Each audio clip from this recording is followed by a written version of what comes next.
I sit down with my wife and I said, I think it's time. I think it's time to put my big boy pants on. I think I'm ready.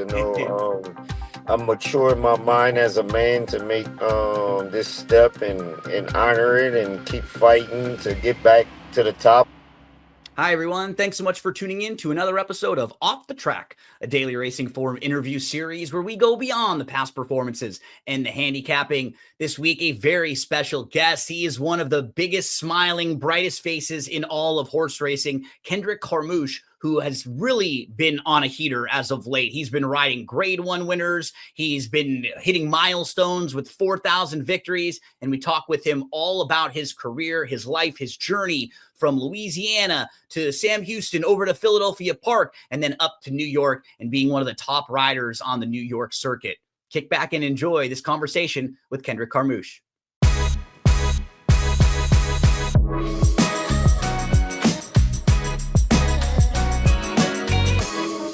Kendrick Carmouche, how's everything going on your end, Kendrick? Oh man, still floating on cloud nine, man. I mean, it's just been a wonderful meet in Saratoga. It's really nice up here. It's where you want to win these big races. It's been lovely.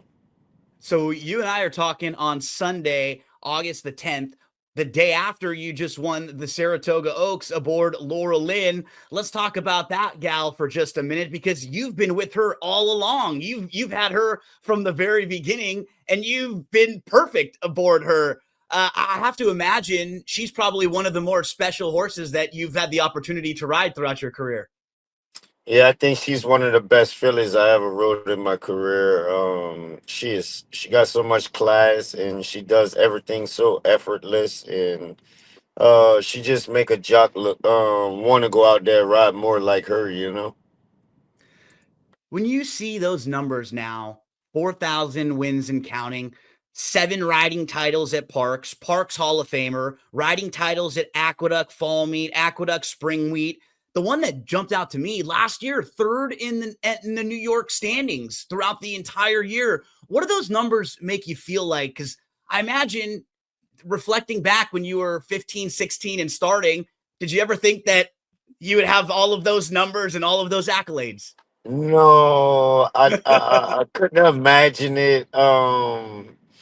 I always work hard to be successful in my sport that I truly love so much. So I knew if I was the person that my dad got me to become and what I learned to become, I think I could have contributed that back to the sport and it could accomplish the goals that I had. You know, I'm having a wonderful year. I'm staying healthy. I finally get some good horses to ride, which, that's hard to do in our industry with so many good riders and so many trainers have so many good horses. They have their riders, but the good thing is that we slowly fighting away at it and getting better horses and better things to come.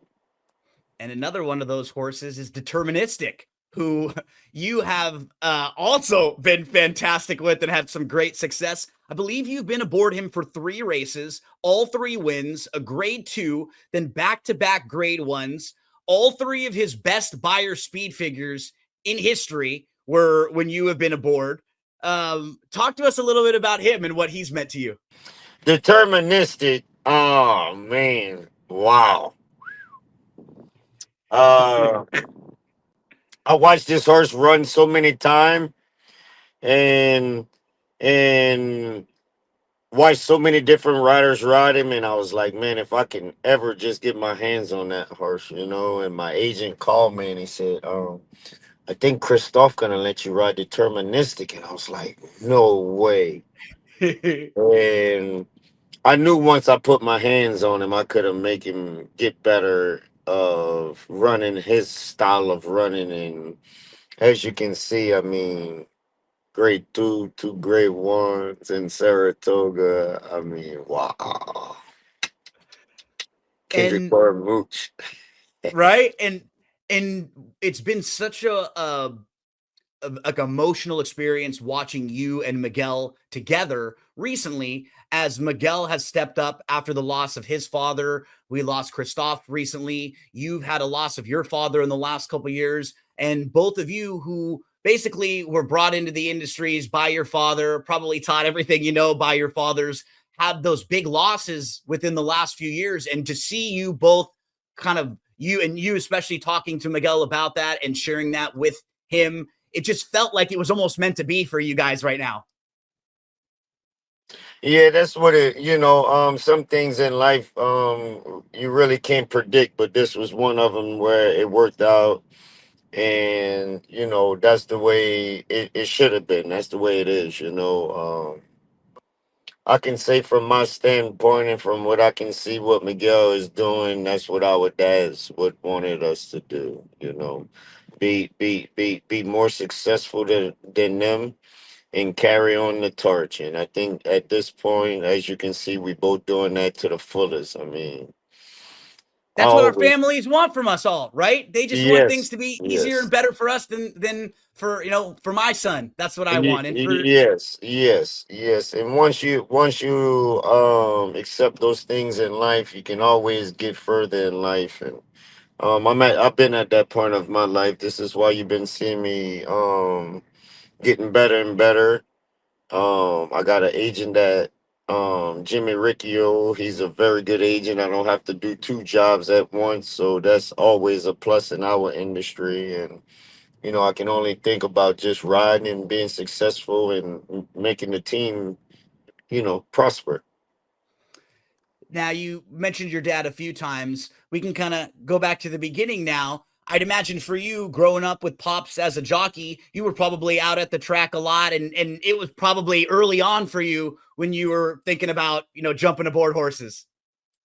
Yeah, I mean, we was on the bush tracks back in Louisiana. We done that a lot because my dad rode the bush track for 10 years. 12 years, and he never pushed me, which was really good. Sometimes you push kids towards the sport of your dad.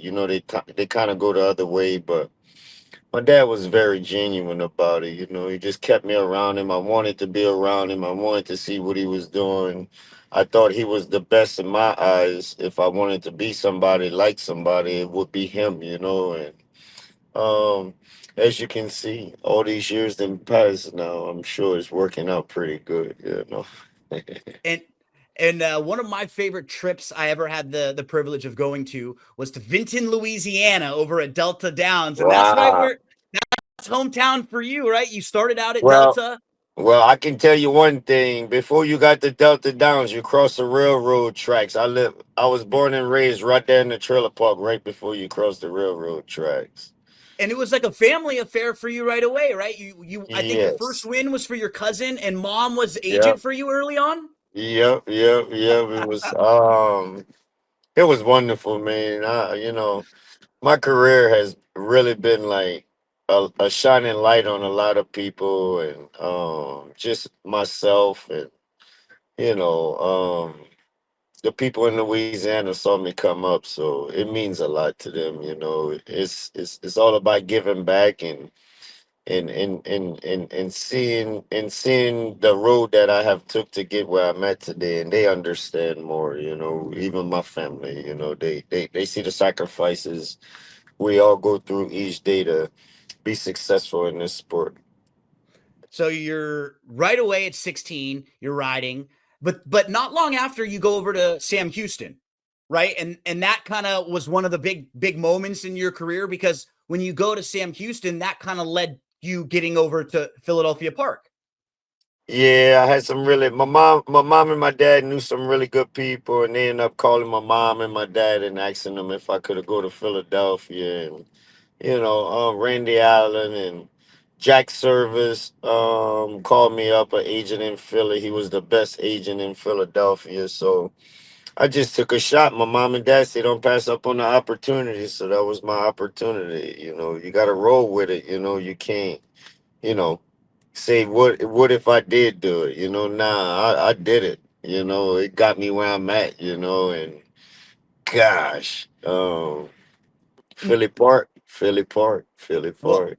And then you get the positives. And for me, I would say the negatives. I'm a California guy. So anytime the weather drops below like 40 degrees, I'm freezing, Ha. Kendrick. So I'd imagine it was a little bit of a shell shock, maybe right off the bat, or a culture shock sometimes when you're moving there from Louisiana over to the East Coast. Oh, it was a culture shock because whenever I left Sam Houston and went to Philadelphia, it was dead winter because it was in January. I never forget, my birthday was about 2 weeks later, and it snowed like a foot of snow on my birthday, and I was like, wow. And I didn't know what to do because I ain't shovel snow, I ain't saw snow, Right? nothing, man. And Your my clothes mom, are all I called my soaking and mom. everything. Yeah. I called my mom and I said, "Mom, I don't know if I can do this." She said, "What don't you know you can do about it? Go get a shovel." I said, "Okay, say less." and and and then you're on the East Coast, and just on in proximity you're able to start building these relationships with trainers in Maryland, with trainers in New York, with trainers who have horses not only at parks and Philly parks but all over the place. And that kind of gives you the opportunity to start riding better horses for them. And I was listening to some of your previous interviews. What I thought was fascinating is you talked about how you felt like you needed to be at Philadelphia Park for a while to grow, to learn, to become a man, to improve on your craft. And then you said you kind of felt like, you know what? There was a moment where it felt like now's the time. And I thought that was really interesting. Can you talk to us a little bit about kind of growing up at parks and learning your craft there?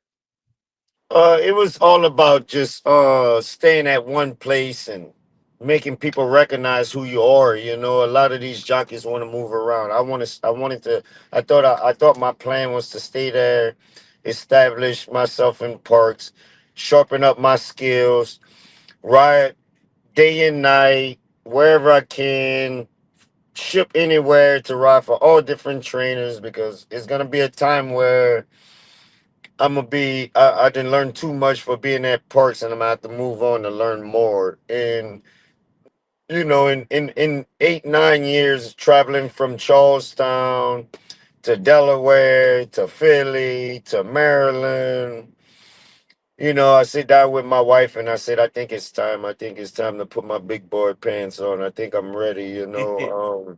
I'm mature in my mind as a man to make this step and honor it and keep fighting to get back to the top because I knew I was gonna win less races from being in Maryland in those places and you know, take a pay cut for maybe 2 or 3 years until I get established in New York. And, you know, I just stay with the grind, stay focused, smile, be happy, you know, keep it pushing, you know.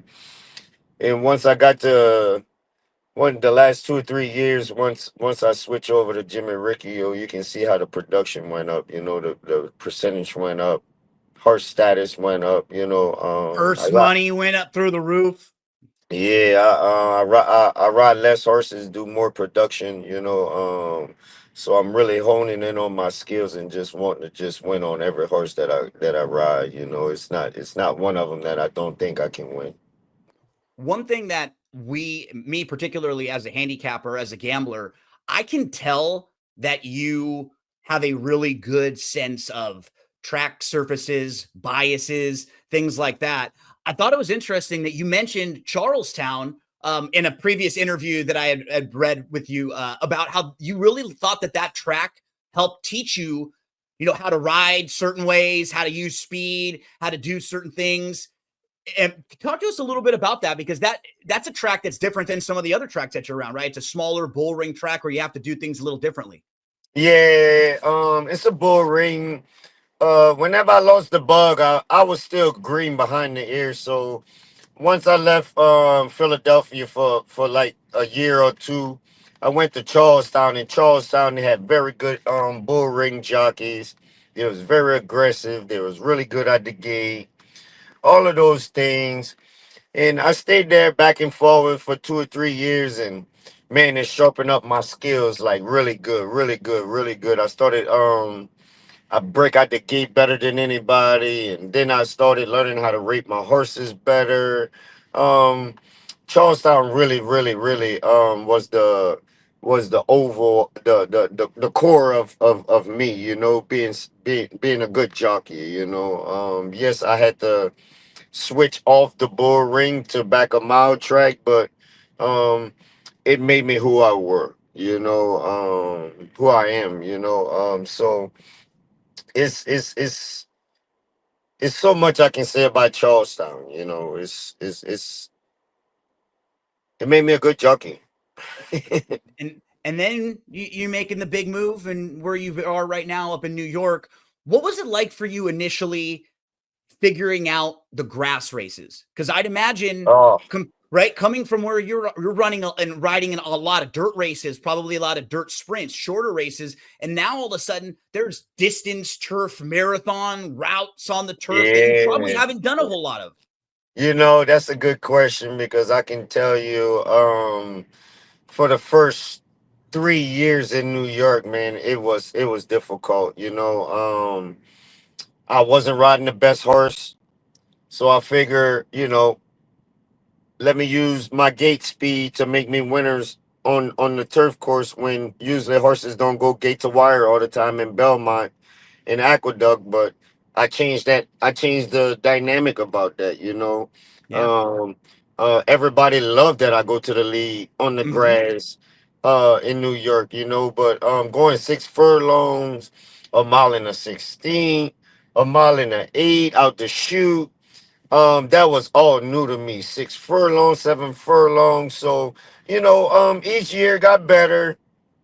I start getting better horses, so now I start rating my horses instead of going to the lead all the time because I had to make horses win. I had to make myself win. So that's why more people saw me on the lead in New York at the beginning. But now, since I got the horse, I can do what I want now. I know how to adjust and make myself a winner whenever I come off the pace. So I always did love the grass though. The grass was my favorite. I love riding the dirt, but the grass is like playing chess for me. You just gotta keep your eyes open at all times. A hole can open and you can become a winner.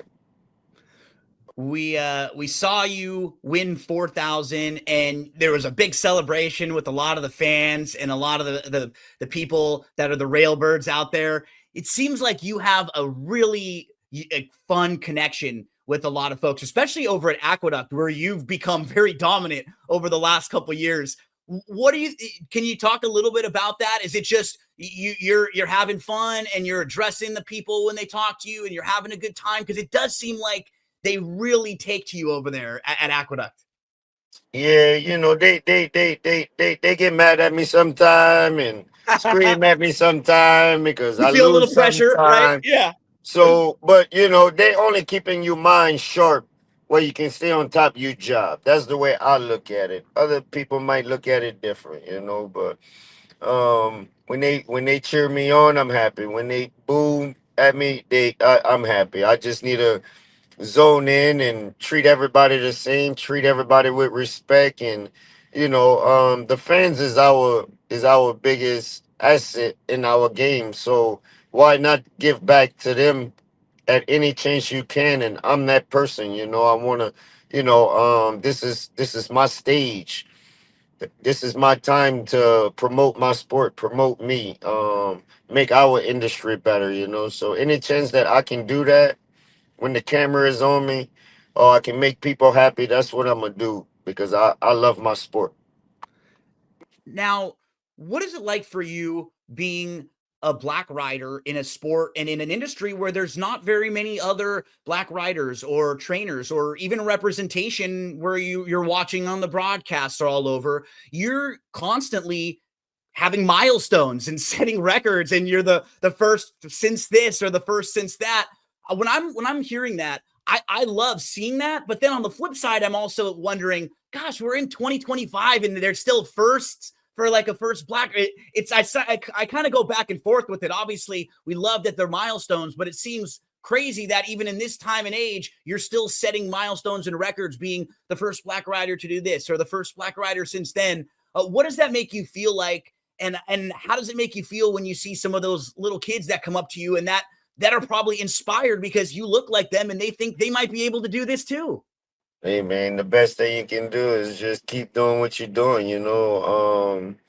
The hustle is real. At this point, setting all the milestones, and I see these kids, and I can always give encouraged words every single day. I'm up here in Saratoga because it's hands on with all these kids in the grandstand, and um, I just want them to have their dreams like I had my dream. So that means a lot to me. Then one of my partners, good friend of mine, Barry, wanted to give him a shout out. He's one of the few people you see on podcasts and doing things. And he says when seeing you right now winning, and not just winning, but at the highest levels, he said it inspires him every single day. And we talk about you all the time because it's so great being able to see someone that looks like you having the kind of success that you are having. So I know you are inspiring people all over the place. And there's going to be another generation of people that want to go out and be a rider because they saw you doing it and they saw you so successful. And Yes. and like what's the experience like riding in the Kentucky Derby? Like that's got to be a bucket list thing that you were able to kind of check off and probably be really excited to do. That was just amazing. It's good to gather all your family to come support you at such a prestige race, and um have so many people cheer for you that come from all over the world to just to see me coming from parts to ride in the Derby. um it done enough for my parents where and my brothers and sisters where they just said if you ever go again it wouldn't even like it wouldn't even take the cake of the first one. Yeah. So um it was a joy, man. It's just, oh man. Growing up as a kid, everybody said believe your dreams. You gotta believe your dreams. Now you talked Gotta about believe. you using speed, and that's I think a lot of folks when they think about you, they think about you as a speed rider, as a front runner. But I was listening and reading some of your prior thoughts, and I think the way you had said it was, I don't necessarily always feel like I need to be on the lead, but by getting out of the gate quickly and having a good start, it gives you options, Give you right? And options. It gives you options. And then you make the other jock do something different. yep. Now you made him think that you going when you really didn't want to go, but he left you go an easy quarter. So now the race is over. You know what I mean? So uh I like breaking short. Let me break short. If I can make every pull winning pull, you gotta pass where I pass. That's the way I look at it. Now, and I've heard you and other riders when they're handicapping races or when they're prepping for their rides, it seems to me like jockeys might handicap the other jockeys more than maybe like a gambler or a handicapper might. For you, when you're looking at a race, is it equally as important the other jockeys on the horses knowing their tendencies, knowing what they might do as much as the horse as well? That makes a good jockey if you know every jockey in the race and what they doing. Yep. You know what I mean? And they tendencies and what they faults are, stuff like that. That's the it once you book that as a rider, you golden. You just gotta get the pony to adjust. That's all it is. That's all I ever learned. You know, I had a little thing whenever I was coming up through the game, always follow the favorite. If the favorite stop, you make yourself a winner. Yeah. That's a I good. never did tell nobody that, but that's how I learned how to ride because the favorite usually in the right spot. And then if you following him and he don't fire, you the winner. You the winner. You save all your hearts for 1/4 of a mile, just 1/4. So bam, you beat him. So when you are prepping for a race and you're doing your homework, I believe you said that you like to get all of your stuff done or most of your stuff done at home before you even come into the jocks room, right? That way you already feel like kind of had it in your head, you maybe kind of slept on it, and everybody else isn't seeing you doing the work in there? I don't do no work in the jocks room, man. It's a man's room, so you let them. It's a mind game, So you let them think what they want or however they feel. But I usually, whenever I do my homework before I go to sleep because I remember everything the next day of what I fell asleep with. So I don't have to do too much the next day. It's like sink inside of me. Nice. What are some of the memorable horses? We talked about some of the current really good ones. What about some of the ones from earlier in your career that were big horses for you, or early horses that you remember? Any that stand out? I used to ride Researcher. I went to Charlestown Yeah. Classic. Um, I went on. Mike Pino had a horse named Forest Park. I went on Pure Sensation, Yeah. and I tell you what, the best ones is the ones I have now. Yeah. Right. Deterministic, Loreline, Phineas Fogg that went Suburban. Yeah. Yeah, that's some of the good ones I had. I went some good races over the years. I love the one filly that I used to ride for Chad Brown. She was a sweetheart. Golden S Pony. Couple graded stakes winners on her earlier on in Yeah, your yeah. careers. Yep, Yeah. yep. She was a front end running horse, man. She was that filly.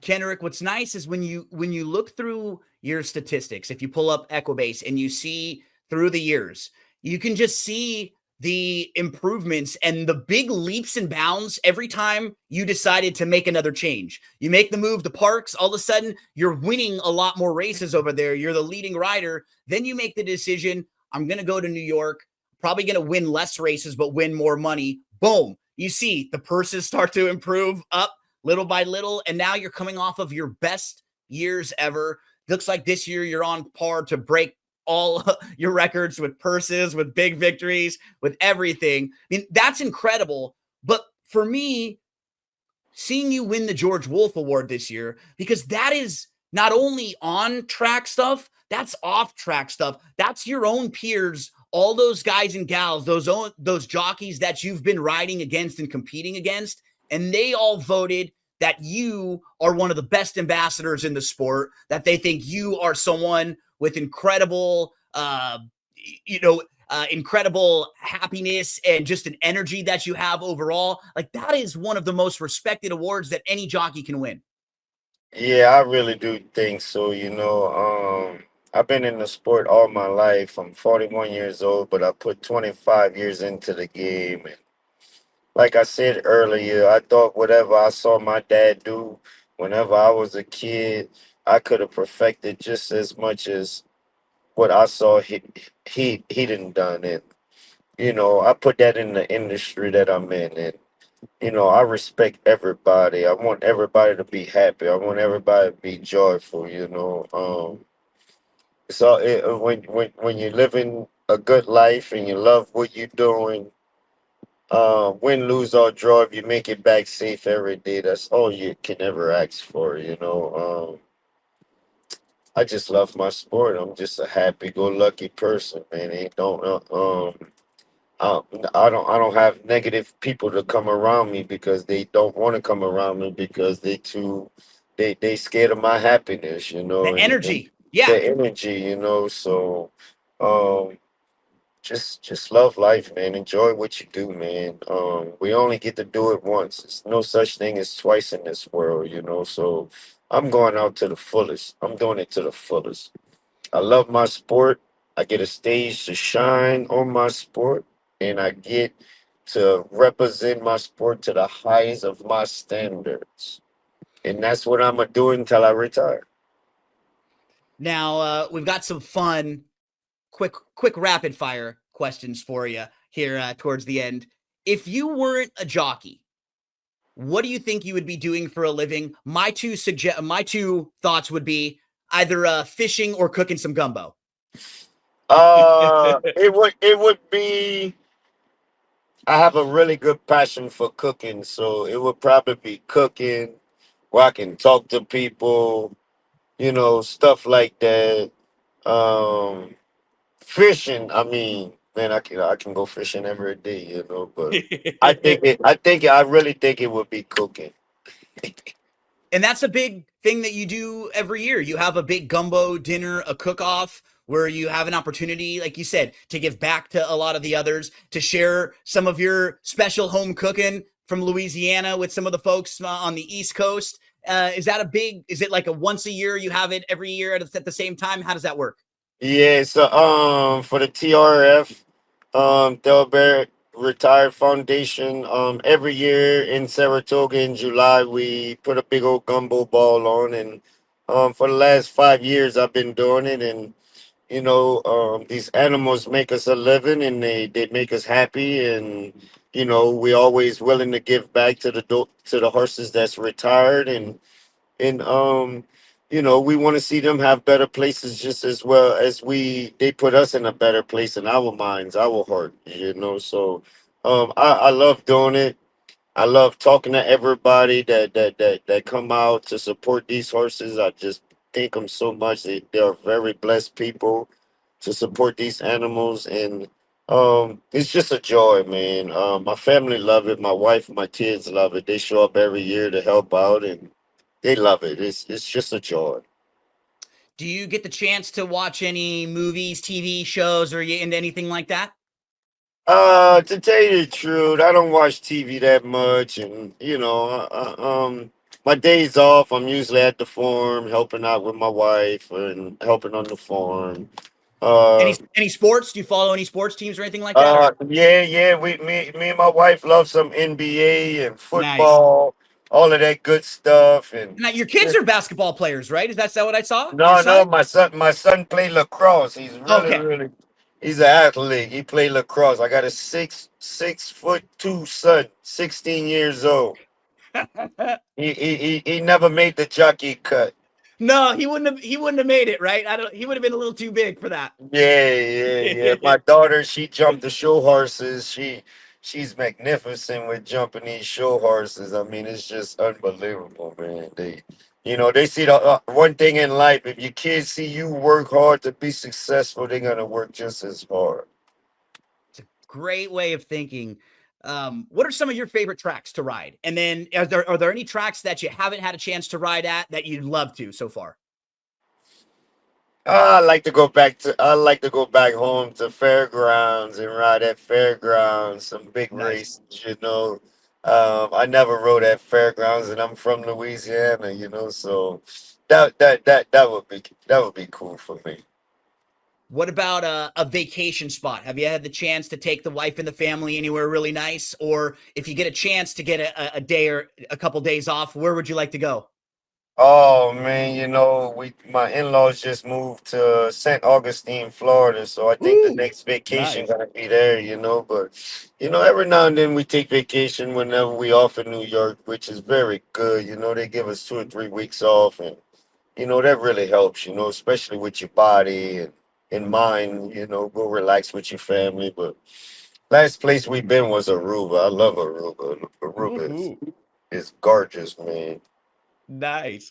After a big winning day for you, celebration, meal, drinks, are you cooking at home or do you go somewhere else and let someone else deal with it? Oh, nah, I'm cooking because one in Saratoga, man, you don't want to go out with me, man. It's just too much. Listen, I like the limelight and I like talking to everybody, but I need my peace at some point, and my peace comes in the kitchen, whenever Awesome. I get home. Like, I went in a big race yesterday, and I have like 6 kids at the house, and they all, Mr. Kendrick, what you cooking? What you cooking? What you cooking? Junior Alvarado's son to the house, Javier Castellano's son to the house, and they all love Cajun food because I cook with rice, and oh, they love it. So, that's another way I love putting smiles on people's faces because they moms and dads, they don't cook like me, so they love eating my food. And there's their memories they'll have forever. They'll remember Yes, that yes, taste, that bite, what it was like, what they felt like yes. running around at your house and having fun, and it's all an experience. Okay, so we got a chance to talk about the TRF gumbo dinner coming up. You mentioned your agent. Anything else that you have coming up, events, fundraisers, or anything that you want to mention on your end? Nah, not really. What I like to say to all the fans out there and all the people that bet every day is that um we are all humans at the end of the day, and we all can make mistakes at the end of the day or at the beginning of the day. But one thing we can do, we can make our sport better and make things more popular, like a basketball sport or a football sport. We gotta try harder. I'm trying as hard as I can every day when I win a race and lose a race to still promote our sport. So um, it's the best thing I can say, and just thank all the fans and all the betters. I'm sorry they had bad um, karma out there sometime or bad juju out there, but I send my love, man. Don't give up on our sport. It's speak of what need to be better, and hopefully we can come to some kind of agreement to make it better. You are one of the best ambassadors of the sport out there. You're smiling, you're winning races, you have that great contagious energy that picks people up, that lifts people up. You're an absolute fan favorite. And even on a day when you have a bunch of mounts coming up, you still carved out some time in the morning, 45 minutes or so, to talk with us here, man. So Kendrick, it was an absolute blast. This is the first time I've really had a chance to talk with you, and I see your name on the paper and I see you out there, but just getting a chance to go back and forth with you has been an absolute privilege. So thank you very much for your time. Oh, you're welcome, my brother, and God bless you, man. Listen, man, life is good. Life is always good. We on the right side. We'll, we're going to be following you. We're going to be rooting for you. We're going to hope to see you in the winner's circle, a couple Breeders' Cup races this year down in Del Mar. We'd love to see that. Good luck today. Kendrick Carmouche, the absolute man over there at Saratoga. Have a blessed day. Thanks so much for tuning in to another episode of the Off the Track podcast. Make sure to subscribe to the podcast on Amazon, Audible, Spotify, and on YouTube. We'd always love to hear from you in the comments section. Make sure you're tuning in next week for another very special guest.